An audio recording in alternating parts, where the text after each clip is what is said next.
برطانیہ کی حکومت اولمپکس کے دوران کسی سیکیورٹی ایمرجنسی سے نمٹنے کے لیے ایسے تیاریاں کر رہی ہے جیسے کسی بڑے حملے کے پیش نظر کی جاتی ہوں۔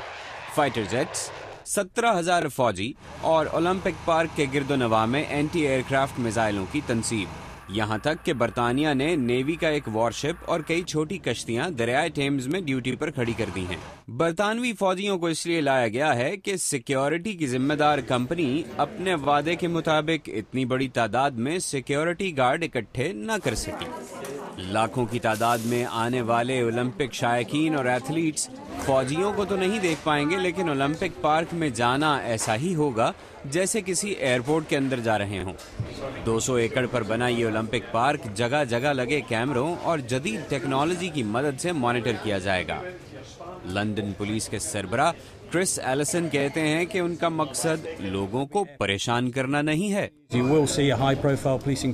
باہر بڑی تعداد میں پولیس موجود ہوگی، لیکن ہم ایسا طریقہ اپنائیں گے جس سے شائقین کو تکلیف نہ ہو۔ درجنوں اولمپک وینیوز کو محفوظ بنانا ایک چیلنج ہوگا، لیکن سابق برطانوی اولمپئن گولڈ میڈلسٹ اور اولمپکس آرگنائزنگ کمیٹی کے رکن سیباسٹین کو بھی کہتے ہیں کہ اولمپکس میں سیکیورٹی کھیلوں سے زیادہ مقبول نہیں ہوگی۔ ہم لوگوں کو کسی قلعے میں نہیں بلوا رہے، بلکہ انہیں دعوت دے رہے ہیں کہ وہ دنیا کا سب سے بڑا سپورٹنگ ایونٹ دیکھنے کے لیے ہمارے شہر آئیں۔ کھیلوں میں حصہ لینے والے ایتھلیٹس کی کامیابیاں تو اہم ہوں گی ہی، لیکن اولمپک آرگنائزرز نے چیلنجز کا مقابلہ کس طرح کیا، یہ تو گیمز کے انتظامات دیکھ کر ہی پتہ چلے گا۔